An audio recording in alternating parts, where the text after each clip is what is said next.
गर्मी के मौसम की शुरुआत होते ही सूर्य देवता ने अपना रौद्र रूप दिखाना शुरू कर दिया है। सोमवार को अकोला का तापमान 44.2 डिग्री सेल्सियस तक पहुंच गया। औसतन तापमान से जिले का तापमान 4 डिग्री सेल्सियस ज्यादा है। इसी के साथ सीजन में ये सबसे ज्यादा तापमान है। इसी के साथ अकोला विदर्भ में सबसे ज्यादा गर्म जिला रहा। वहीं नागपुर जिले का तापमान 42.4 डिग्री सेल्सियस दर्ज किया गया। बढ़ती गर्मी से लोग परेशान हैं। सीनियर पीडियाट्रिशियन डॉक्टर उदय बोधनकर ने यूसीएन न्यूज से बातचीत में गर्मी के प्रकोप से बचने के उपाय बताए हैं। अप्रैल के महीने की शुरुआत होते ही गर्मी ने अपना असर दिखाना शुरू कर दिया है।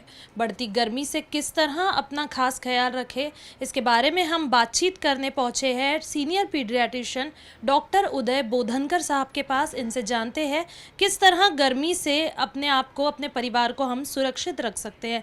सर, आपसे जानना चाहेंगे, नमस्कार, आपसे जानना चाहेंगे सर कि किस तरह से, जिस तरह अप्रैल के महीने में गर्मी जो है बहुत बढ़ गई है, तो किस तरह से स्वास्थ्य का ख्याल रखा जा सकता है, खासकर बच्चों और बुजुर्गों में? सबसे पहले मैं आपके चैनल का शुक्रगुजार हूँ कि आपने ये सब्जेक्ट जो है वो एक टाइम पे लिया। यानी अभी तो धूप काला चालू हुआ, 40 डिग्री हो गया, बाद में 42, 45, तो इसमें हमारे पास ओपीडी में बच्चे लोग आ रहे हैं, तो उनमें ये चीज़ें आना चालू हो गया कि कहाँ गए थे, बाहर गए थे, फिर उसके बाद बहुत टेम्परेचर बढ़ा, हेडेक हुआ, डिजीनेस आया, चक्कर आया। तो मुझे लगता है कि आपका चैनल का धन्यवाद देता हूँ कि अच्छा सब्जेक्ट टाइम पे लिया। दूसरा मैं बोलूँगा कि धूप काले में जो बच्चे बाहर जाते हैं, तो अपन उसके दो साइड देखेंगे। एक पॉजिटिव इफेक्ट जो अच्छा भी होता है और एक बुरा भी होता है। तो अपन दो विभाग में देखें। अच्छे में ऐसा होता है कि बच्चों को जो पढ़ाई करते हैं तो स्कूल में जाते हैं, घर में जाते हैं, तो उनका एक्सपोजर होता नहीं। बहुत से स्कूल ऐसे कि उनके पास ग्राउंड भी नहीं है।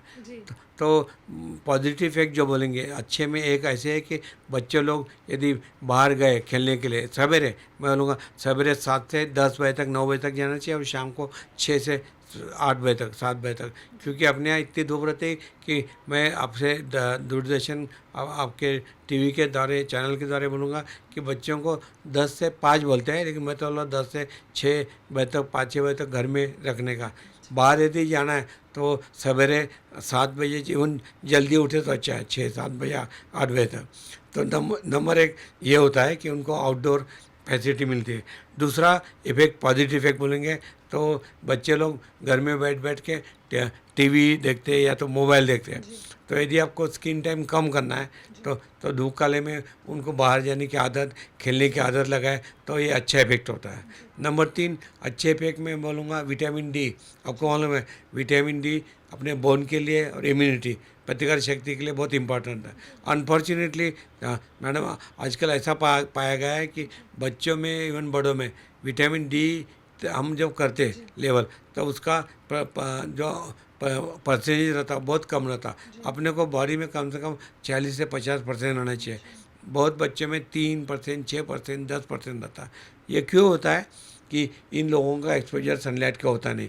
जैसे एसी में बैठते हैं, घर में एसी, गाड़ी में एसी, स्कूल में एसी, या स्कूल में छाँव में बैठते हैं, तो इनको यदि एक्सपोजर मिलके विटामिन डी मिलना है तो उसके लिए सवेरे 10 से 4 बजे तक का जो स्किन वो इम्पोर्टेंट है, जिसमें आपको विटामिन डी मिलेगा। तो पानी कंटिन्यूस पीना है, वेदर आप बाहर है या घर में है। तो 1-2 घंटे में बड़े लोगों ने 2 से 3 लीटर पानी पीना चाहिए, 10 गिलास। बच्चों ने, जैसा बच्चा 1 या 5 साल का, उसने कम 2 या 3 गिलास तो भी पानी या सूप या लिक्विड या शरबत या सब मिलके उसने 3 से 5 गिलास पानी पीना चाहिए। और बड़ों ने कम से कम 2 लीटर में से 1-2 लीटर पानी और 1-2 गिलास नींबू शरबत, छाछ, पीना चाहिए। ये यदि किया तो मेरे को लगता है कि कोई भी बच्चे बीमार नहीं पड़ेंगे, और उनका प्रोटेक्शन होगा, बड़ों का भी प्रोटेक्शन होगा। आई थिंक ये इंपॉर्टेंट चीज़ उन्होंने फॉलो करना चाहिए। तो ये थे डॉक्टर उदय बोधनकर। वीडियो जर्नलिस्ट अतुल गवई के साथ मैं आस्था तिवारी, यूसीएन न्यूज़, नागपुर।